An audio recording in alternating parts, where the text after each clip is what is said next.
tahlilan. Sering jadi masalah. Kamu itu sepertinya kok sudah over pahala,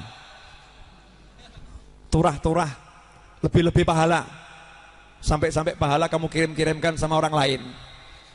Kamu aja masih butuh pahala kok. Kamu masih butuh pahala. Ngapain kamu kirim-kirimkan sama orang lain?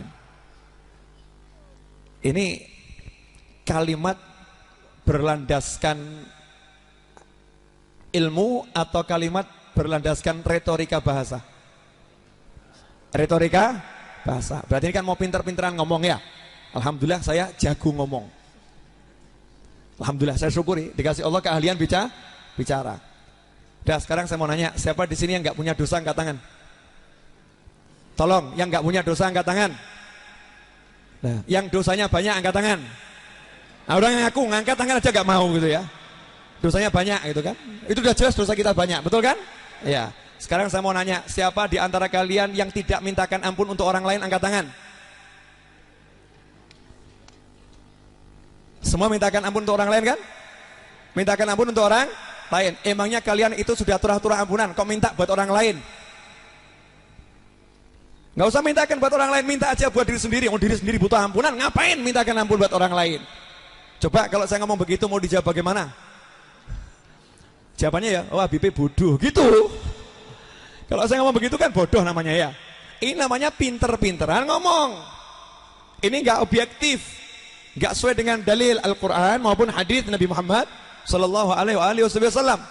Kalau kita mau menyatakan boleh nggak ngirimkan pahala dan lain sebagainya, sekarang kita nanya dulu. Mesti yang dibahas pendapatnya Imam Syafi'i. Ya, nanti kita akan jawab setelah azan dari Masjid Riyadh ini selesai ya. Setelah jawab adzan nanti kita lanjutkan. Kita ambil satu masjid saja. Karena kalau ngambil semua masjid gak rampung-rampung adzannya. Satu masjid.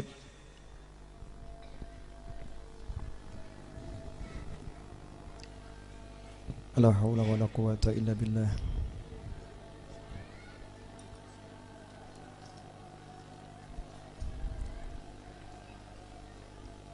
La haula wala quwata illa billah.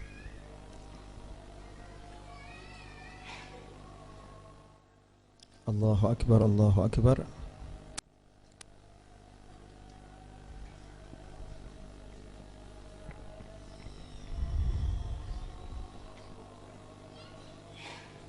La ilaha illallah Muhammadur Rasulullah sallallahu alhamdulillah rabbil alamin. Allahumma salli wa sallim ala Sayyidina Muhammadin wa ala ali Sayyidina Muhammad. Allahumma rabba hadhihi da'wati tammah was salatil qa'imah آتي سيدنا محمد الوسيلة والفضيلة والشرف والدرجة العالية الرفيعة وابعثه المقام الذي وعدته يا أرحم الراحمين.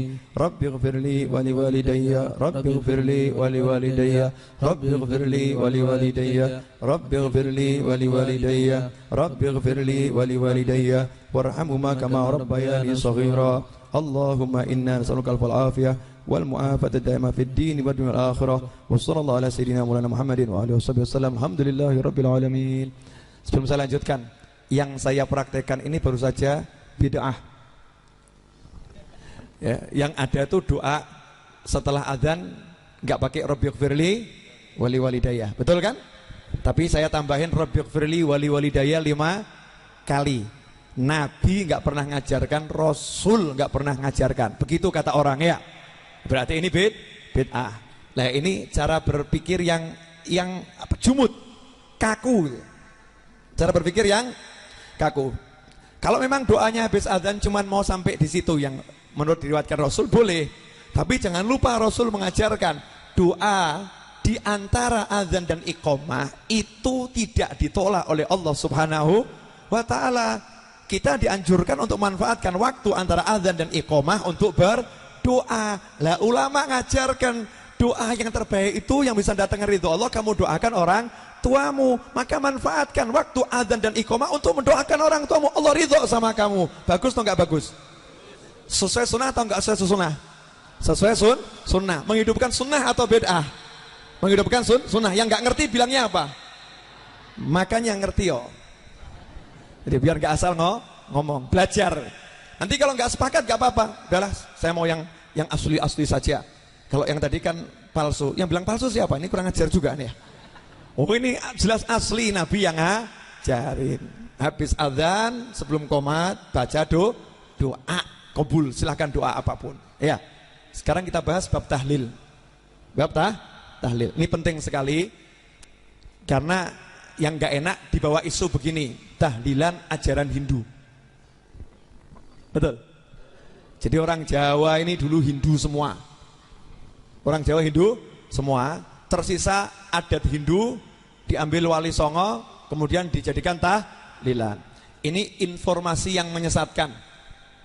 Informasi yang menyesatkan. Siapa bilang orang Jawa dulu Hindu semua? Satu itu. Ya kan, kita harus belajar sejarah dulu kan, berarti kan ya? Harus belajar sejarah. Apakah betul di Jawa ini dulu ada adat tahlilan seperti di Bali?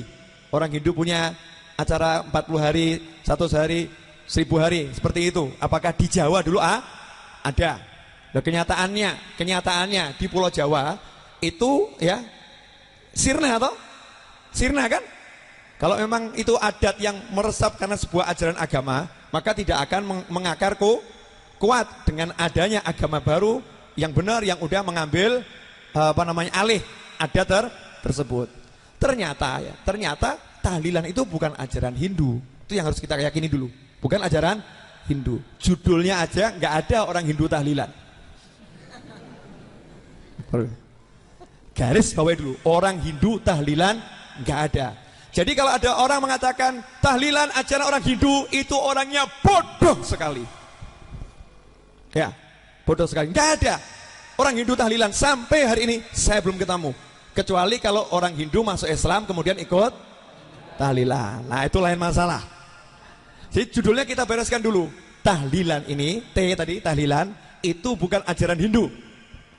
Ya, cari di kitab-kitab Hindu, ada enggak? 40 hari kumpul baca la ilaha illallah, hatamkan Al-Quran, baca surat Yasin, ada? Enggak ada. Jelas tidak? Tidak ada. Terus mesti ngomong gini, ya memang enggak ada, tapi mirip. Ini. Mirip. Itu mirip, ada 3 hari, 7 hari, 40 hari, mirip. Oh, jadi berdasarkan kemiripan Anda kemudian memberikan label. Nanti ya, kalau ada saya itu mirip orang Cina, nanti dibilang Habib Novel. Nanti saya mirip orang Belanda, dibilang Habib Novel. Saya mirip orang Jepang, dibilang Habib Novel. Repot atau enggak repot ini? Repot. Nanti begitu ada ajaran Islam yang mirip dengan ajaran agama lain, nanti dibilang Islam itu mirip. Nah, contoh, nyantai aja. Contoh, misalnya puasa Asyura, tanggal 10 Asyura, betul? Puasa tanggal 10 Asyura, mirip dengan ajaran apa ini?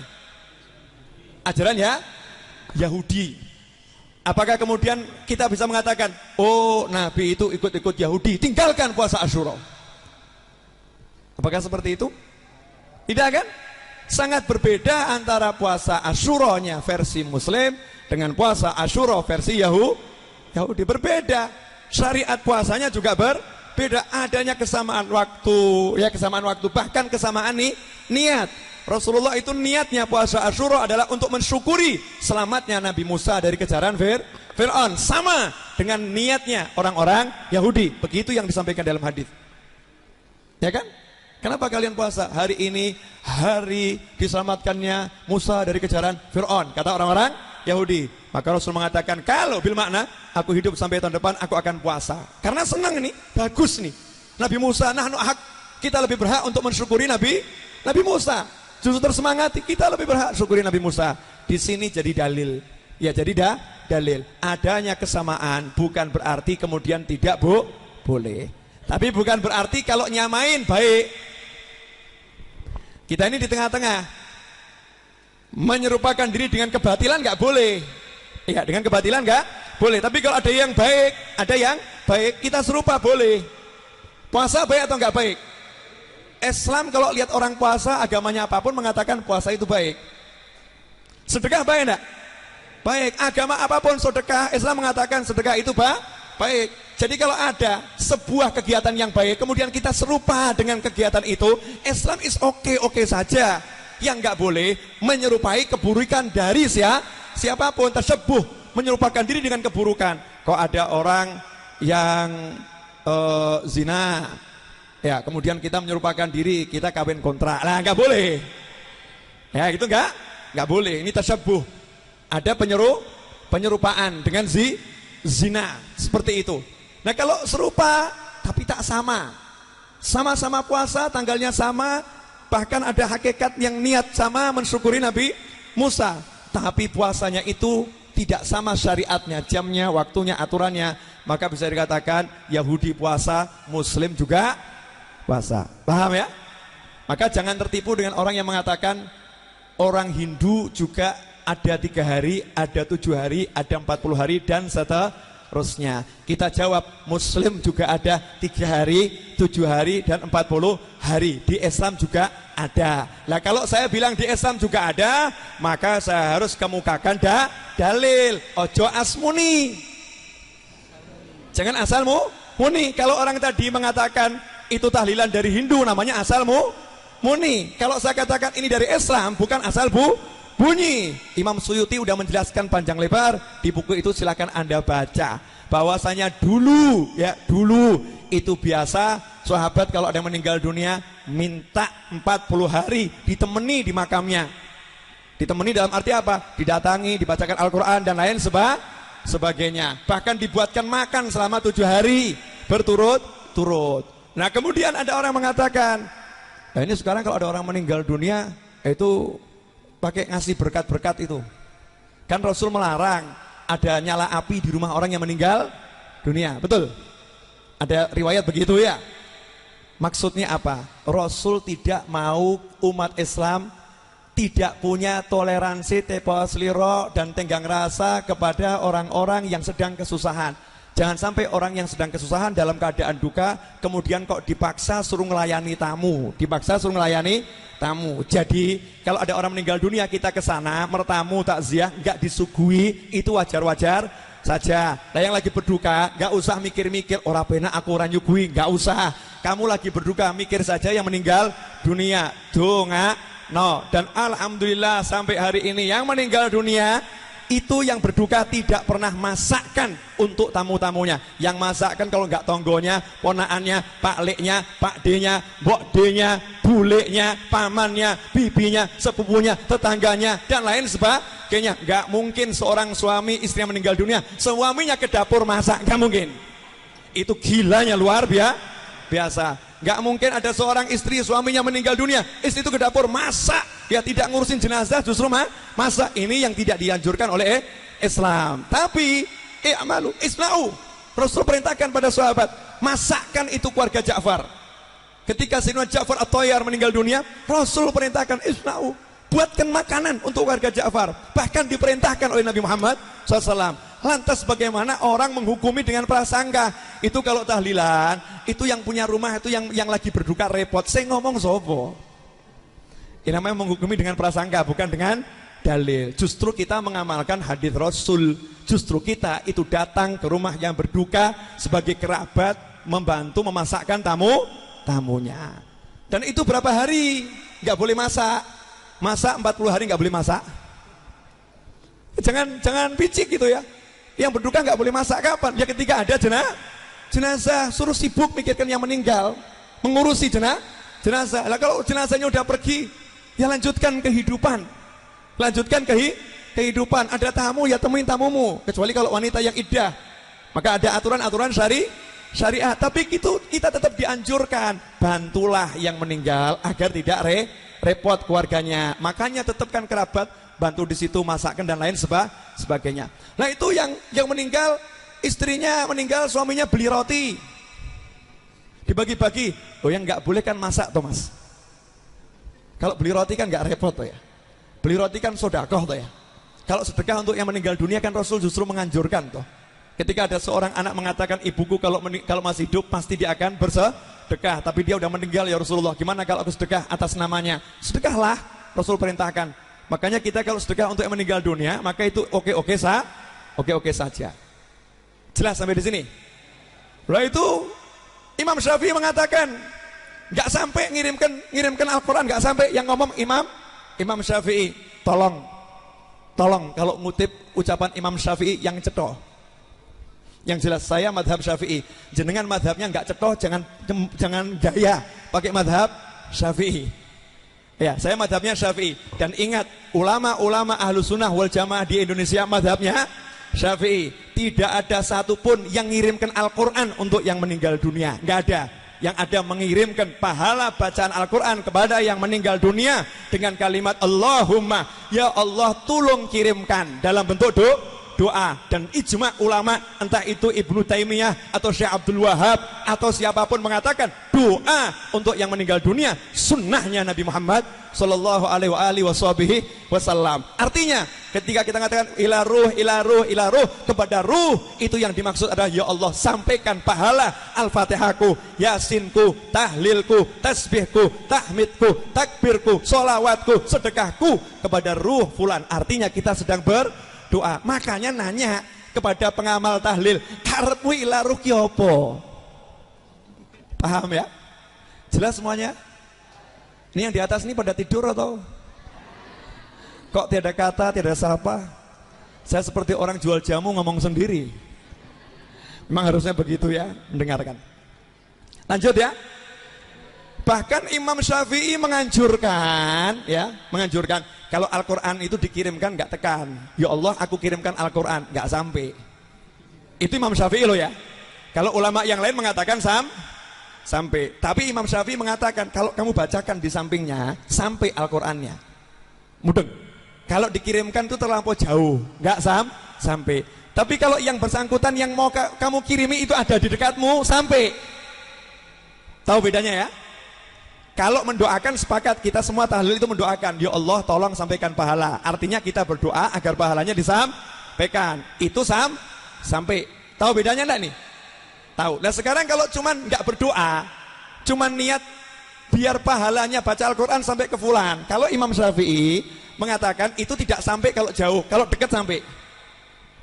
Kalau dekat sampai. Makanya Imam Syafi'i menganjurkan bacakan Al-Quran di makam orang yang telah meninggal dunia. Wa in khatamu, kalau dia bisa menghatamkan Al-Quran 30 juz di makam seorang yang telah meninggal dunia, maka itu jauh lebih baik.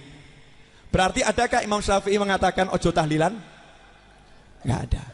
Justru Imam Syafi'i menganjurkan kalau mau lebih hebat, jangan sekedar Allahumma teko adoh paranano kuburane hatamno Al-Quran, datangi makamnya hatamkan Al-Quran, itu jauh lebih hebat. Tapi kelompok yang satu ini menukil ucapan Imam Syafi'i untuk kemudian mengatakan Imam Syafi'i tidak mengajarkan tahlilan.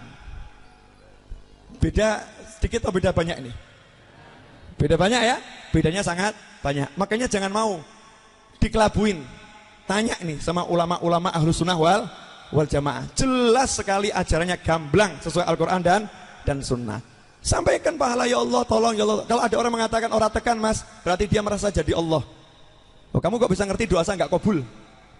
Sementara orang doa itu suruh yakin untuk kabul. Sedangkan Rasul menjamin doaul mukmin, doa seorang mukmin untuk saudaranya tanpa sepengetahuannya pasti kabul. Lah sing mati ra roh kok tak dongakno. Yang meninggal itu nggak ngerti, saya doakan. Berdasarkan hadis Nabi bisa kita katakan sampai, bukan karena ucapan kita. Kita katakan sampai berdasarkan nas hadis Nabi. Doamu, doa seorang mukmin untuk saudaranya tanpa sepengetahuannya itu kabul. Ada malaikat mengatakan kamu juga dapat yang sama. Makanya kalau kita kirim pahala, itu bukan berarti kita kurang pahala atau turah-turah pahala. Justru karena kita langsung dapat pahala dari doa malaikat, kamu juga dapat yang sama. Ya Allah, tolong tadi saya baca Al-Quran, pahalanya juga berikan kepada fulan ya Allah. Malaikat ngomong awakmu untuk bodoh, kamu juga dapat sama. Ngaji kita yang tadi belum cetok, belum jelas statusnya pahalanya, jadi jelas karena doa malaikat ketika kita mau mendoakan orang lain. Sampai di sini jelas? Terus yang belum jelas yang mana? Nah, untuk yang belum jelas yang mana, itu tanya jawab. Kita mau kupas semua bukunya nggak mungkin toh? Coba jenengan hitung, Anda hitung. Saya udah bicara berapa jam? Hah? Setengah 10, setengah 11, setengah 12, 2 jam seperempat. Mau dilanjutkan sampai setengah 1 nanti nggak ada tanya jawab, nggak jadi bagi door prize. Saya senang tuh. Kalau door prize nggak dibagi saya untung. 3 laptop nggak jadi melayang. Ya kan, meja kursi yang unik di depan nggak jadi melayang. Kemudian sepeda ontel ala kerbau. Ya, kerbau tuh di depan nggak jadi melayang. Kemudian ada magicom, ada macam-macam lah Bu, yang buat menyenangkan ibu-ibu itu, ya, nggak jadi melayang. Jadi kesepakatannya ada door prize atau door prize buat saya semua. Ada door prize. Berarti door prize-nya dibagi enggak ini? Baginya kapan? Terjadi beda pendapat antara kalangan bapak-bapak dan ibu-ibu. Mendengar yang namanya magicom langsung mengatakan sekarang. Ibu ya kena magicom langsung bilang sekarang. Saya lanjutkan dulu ya. Ini hal-hal yang sering dipermasalahkan. Permasalahkan. Jadi tahlilan itu dianggap buang-buang pahala untuk orang lain, padahal kita butuh pahala. Justru karena tahlilan kita mendapatkan pahala. Dan tahlilan tidak niru Hindu atau agama manapun. Tahlilan itu berasal dari Islam. Terperinci baca buku itu. Nah, jangan khawatir. Insya Allah 2 bulan atau 3 bulan lagi bukunya akan saya sebarkan secara utuh di internet. Ya, 2 bulan atau 3 bulan lagi PDF-nya akan saya sebarkan. Sekarang bukunya saya jual dalam bentuk kertas dulu, ya, untuk mengumpulkan dana bagi perjuangan Ahlus Sunnah wal Jamaah. Saya lagi membangun sesuatu, bukan cuma bangunan ini. Saya lagi membangun sesuatu rahasia. Nanti kalau udah jadi jenengan tinggal menikmati hasilnya. Saya lagi bangun sesuatu yang menyenangkan. Pokoknya nantilah kalau udah jadi baru diomongkan. Setuju? Insya Allah nggak sampai 2 minggu lagi jenengan bisa merasakan hasilnya. Punya handphone semua? Yang belum punya beli. Ya, nanti lewat handphonenya bisa merasakan sesuatu yang indah dari hasil kerja teman-teman saya. Hasil kerja teman-teman saya. Tapi basuki mawa beo. Nah, ini hasilnya itu digunakan untuk perjuangan bersama. Boleh dilanjut? Sampai di mana tadi? Magicom ya. Tahlilan bukan ajaran Hindu ya. Hindu punya ajaran sendiri. Orang Hindu juga marah loh kalau dibilang 7 hari itu tahlilan, ngawur ya. Sejak kapan kami mengucapkan 2 kalimat syahadat, kan begitu. Nah, selanjutnya ini sering dipermasalahkan. Memang ini saya juga sama. Tahlilan sampai utang sana utang sini. Nah, ini salah. Jangan karena oknum utang sana utang sini kemudian tahlilannya disalahkan. Paham ya? Nanti kalau ada orang umroh utang sana utang sini akhirnya umroh, akhirnya dikatakan umroh itu ngawur buat orang utang sana utang sini. Betul? Kan tidak bisa. Yang salah bukan umrohnya tapi orangnya. Tahlilannya benar. Kalau ada orang salah wajar. Sholat aja bisa jadi salah gara-gara orangnya kok. Ya, pengen gitu ya, ngelamar anaknya Pak Yai. Sholat sop pertama belakang Yai. Allahu Akbar. Diusul-usulkan, ini sholatnya jadi salah ini. Sholatnya benar tapi jadi salah gara-gara niat orang yang mengamalkan niat tahlilan. Itu tetap ada satu kaidah, tidak boleh memaksakan diri, nggak boleh. Jangan sampai gara-gara pengen menjamu. Tahlilan kan nggak butuh modal apa-apa kan? Oh, namanya aja juga mendoakan. Doa itu kan modalnya lisan dan hati, betul? Minimal kalau muslim ketemu sunnah Nabi ngasih minum air putih minimal, ya kan? Kalau nggak ada air putih, masa buat 5 orang nggak ada air putih? Tahlilan kan nggak harus ribuan orang, kan begitu ya? 1 orang bisa tahlilan, 2 orang bisa tahlilan, 3 orang bisa tahlilan. Intinya doakan. Bisa jadi orang 1000 itu doanya kalah sama doanya 1 orang, ayo kan?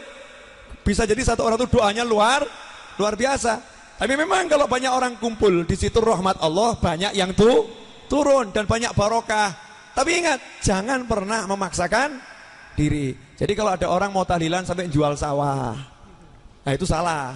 Selesai tahlilan akhirnya jatuh, mumet, akhirnya nggak sholat. Naudzubillah min dzalik. Jadi jangan disamakan antara oknum yang salah dengan amalan itu sendiri. Amalannya benar. Tapi kalau ada orang yang salah, jangan salahkan amalannya. Termasuk zikir. Ini sering dipertanyakan ya, zikir. Sering tuh orang NU kalau zikir seperti pasukan gedek. la illallah, illallah. Ada yang la illallah. Ada la illallah. Macam-macam. Ada lagi yang muter. Allah, Allah, Allah. Ada yang muter kan? Ada yang lagi loncat-loncat. Hai. Hai. Hai. Ada kan toriko ya? Ada yang seperti itu. Ini zikir atau joget? Ya coba dibedakan toh, orang joget itu begini loh. Itu joget. Gak ada orang dangdut begini. Gak ada. Gak ada. Atau orang dangdut gini. Allah. Bahkan ada yang mengatakan itu stripping, itu stripping. Sopo stripping kayak ngono ki? Saya tuh ya kumpul sama orang macam-macam, tapi nggak ada orang yang kemudian joget begini. Nggak ada. Ada begitu? Nggak ada. Dan jangan dikira orang yang tahlilan kayak gitu. Orang tahlilan kok begitu? Itu mungkin kamu begitu, suka begitu. Makanya ngomong tahlilan, stripping. Itu kamu suka begitu, makanya kamu jadi begitu. Paham? Yang merasa begitu dengarkan ucapan saya. Iya, dengan bangganya nyebarin di mana-mana stripping. Syahada. Takallam bil ilm. Bicara pakai ilmu. Bicara pakai ilmu. Jangan bicara pakai nafsu. Jangan bodohin orang banyak. Jangan bodohin orang banyak. Dengan kemampuanmu berbicara, ingat Allah akan nanya. Ingat Allah akan nanya, mas'ul. Allah akan nanya kamu. Ketika kamu berdua dengan Allah di kubur, kamu akan ditanya, kenapa kamu halangin orang mengesahkan aku? Kenapa kamu halangin orang mengucapkan la ilaha illallah? Kenapa engkau sesat-sesatkan mereka yang mengesahkan aku? Dan engkau biarkan mereka yang mabuk-mabukan. Engkau biarkan mereka yang durhaka pada orang tua. Engkau biarkan mereka yang memutuskan tali silaturahim. Bahkan engkau katakan, singkirkan orang tuamu kalau dia tahlilan. Masya Allah. Hati-hati, tanggung jawabnya lidah. Tanggung jawabnya lidah. Tak gampang. Sahabatnya Rasulullah SAW tanya itu kepada Khalifah Ali bin Abi Thalib karramallahu wajhah. Nanya pada ulama, nanya kepada ana Madinatul Ilm wa Ali babuha. Aku adalah kotanya ilmu, Ali pintunya. Tanya kepada Sayyidina Ali, bagaimana zikirnya para sahabat? Apakah sahabat kalau zikir diam saja? Sayyidina Ali mengatakan, kalau pagi aku melihat sahabatnya Rasulullah SAW berzikir dan tubuh mereka bergoyang seperti pohon yang diterpa angin di saat kencang. Pohon kelapa diterpa angin kencang gimana? Berarti sahabat stripping ya? Awas kamu. Ini orang. Kali-kali kita tuntut aja nih ucapan begitu-begitu tuh. Ya, sahabat stripping.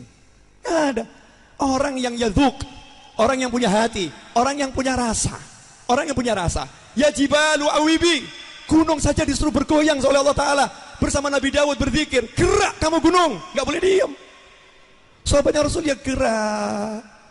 Nah, ini kan masalah hati, masalah hati. Makanya idza dzukirallah wajilat qulubuhum. Ketika disebut nama Allah, hati mereka bergetar. Getaran hati itu tidak bisa ditahan tubuh. Orang gergeten tahu, orang gemes. Ada orang gemes cuma diam. Aku gemes. Gak ada.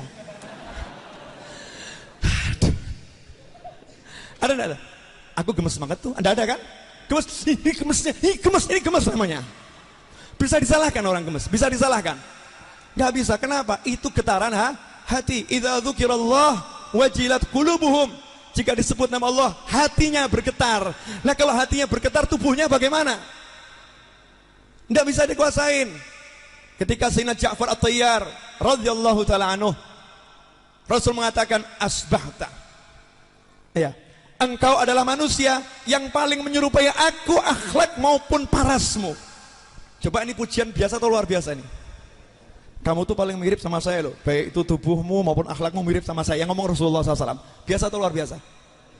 Sayyidina Ja'far At-Tayyar bangun langsung goyang luar biasa. Gerak-gerak terus senang gitu. Bilang Sayyidina Ja'far stripping gitu ya. Disco. Ya orang senang tuh biasa tuh bangun loncat. Tanda orang senang, gerak. Lah ketika orang berzikir menemukan rasa, rasa, tubuhnya bergoyang, dan itu dilakukan oleh para sahabat. Cuman goyangannya orang yang joget sama orang zikir tuh orang bodoh saja bisa bedakan. Lagi apa dia? Zikir. Lagi apa dia? Stripping. Paham kan? Kalau ada orang zikir dibilang stripping, berarti yang ngomong nggak waras, nggak bisa bedakan, akalnya nggak bener. Dia nggak bisa bedakan mana ini dangdut, mana ini disco, mana ini zikir. Anak kecil aja bisa tahu. Lagi apa dia? Tahlil. Tahu kan? Lagi zikir, bukan lagi joget dan lain sebagainya. Jelas. Lah itu kalau sholawatan. Nah ini. Sholawatan tuh ada orang yang dangdutan. Kok sholawatan ada orang dangdutan ya? Ya ada kan? Tapi di tengah-tengah sholawat ada orang yang geraknya menyerupai dangdut, mungkin. Itu mungkin. Itu ketika iramanya bukan lagi irama sholawat, makanya tidak bisa dikatakan sholawatan. Iramanya bukan irama islami, kenapa bukan dikatakan itu sholawatan. Sholawatan itu punya nuansa irama tersendiri. Dia menggerakkan hati, menggerakkan tubuh sesuai ridha Allah subhanahu wa ta'ala. La tasyabuh. Makanya juga ada itu oknum-oknum, baik oknum yang sholawatan tuh ya. Ketika ada misalnya saya di sini Ali Maksum dan kawan-kawan nabuh rebana ini, wong dia tuh biasanya ngepil. Ya, biasa ngepil. Wah, fly.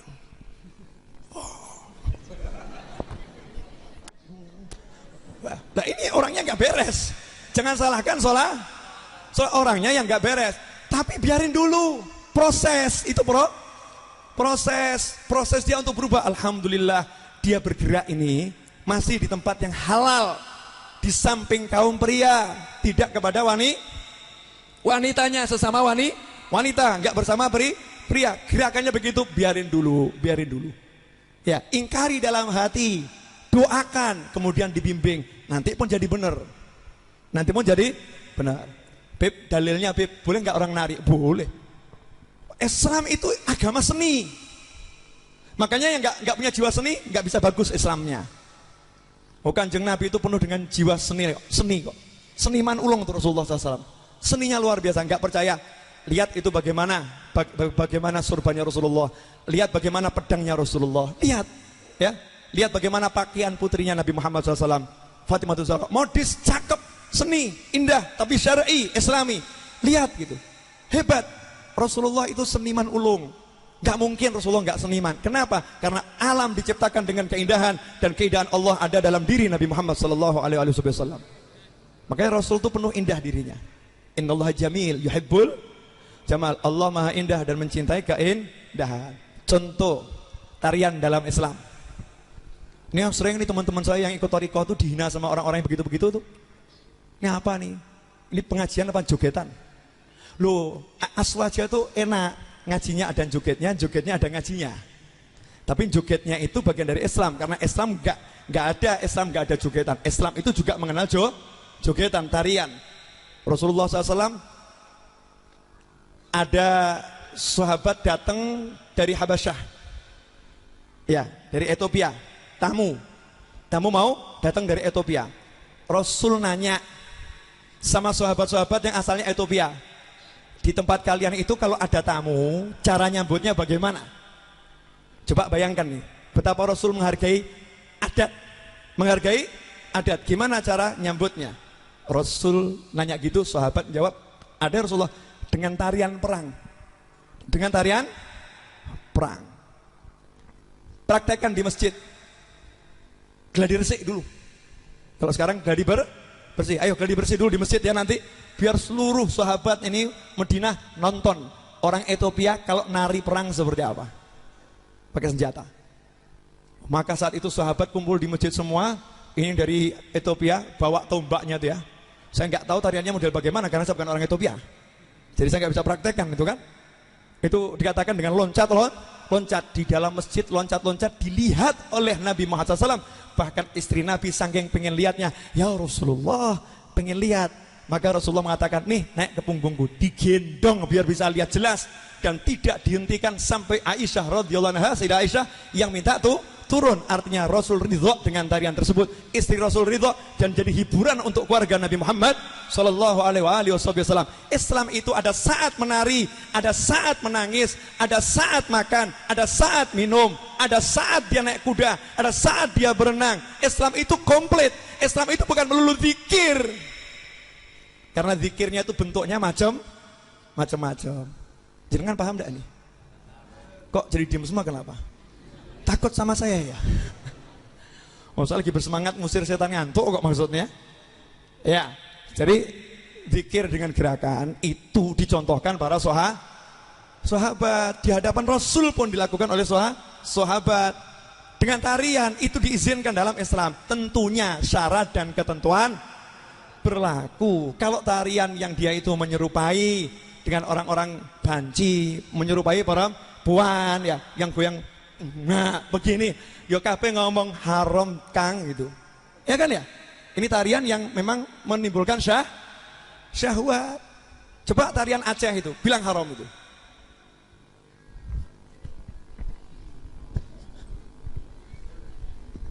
Tarian Aceh itu, ya kan? Itu kan tarian zikir, gak jadi masalah. Orang bisa membedakan, oh ini zikir ini zikir. Setiap kaum itu punya adat tersendiri. Jelas semuanya? Ini udah wajah-wajah KO nih. Mungkin jenengan diajak ngaji paling lama hari ini mungkin ya. Betul. Ada yang udah dari jam 8, dari jam setengah 9, ya kan? Ya untung aja saya tadi keluarnya jam setengah 10. Coba kalau saya keluarnya jam setengah 9, Anda pingsan semuanya. Ini akal-akalannya Ustadz kalau mau minta berhenti kan seperti ini. Jam 12 perjanjian setengah 1 selesai. Setengah 11, setengah 12, jam 12 sudah 2 jam setengah. Nah, kira-kira Anda pengen punya enggak rekamannya ini? Pengen? Caranya mudah. Download di YouTube. Kalau nggak bisa download, beli saja DVD-nya Jumat yang akan datang. Ya, jangan khawatir. Saya buat harganya DVD-nya semurah mungkin kalau bukunya mahal. Karena bukunya penuh dalil ya. Nah, bukunya ini mahal, tapi Anda akan dapatkan pahala yang berlipat insya Allah. Orang sekarang kan banyak jual buku, kan ini macam-macam ya. Anda mendapatkan keuntungan dalam satu paket, betul ya? Ini udah ada paket seminar senilai sekian, paket senilai sekian. Saya kasih tahu, 100.000 ada paket namanya infak untuk bangun musola dan majelis senilai unlimited. Berarti murah atau mahal tuh? Murahnya luar biasa. Untung-untung loh saya izinkan jenengan ikut nyumbang di sini. Kalau saya tolak gimana? Gaya dikit gitu loh ya.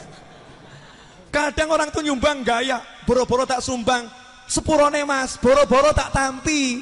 Coba kalau saya mau nolak, jenengan mau nyumbang siapa? Saya ajak teman-teman saya, orang itu ya kalau nyumbang tolak saja biar nggak dapat pahala, rasain lu. Kan Rasul mengisyaratkan nanti di akhir zaman orang itu mau sedekah, mau zakat sampai nggak bisa kan? Semua nolak. Kenapa? Oh, butuh aku duit, butuh aku duit. Alhamdulillah sama si ajak jenengan, ajak untuk sama-sama berdakwah di jalan Allah Subhanahu wa taala dan tanpa mengurangi apapun. Artinya ada nilai yang Anda bawa pulang dan nilainya itu lebih daripada yang dikeluarkan. Insyaallah. Jelas ya?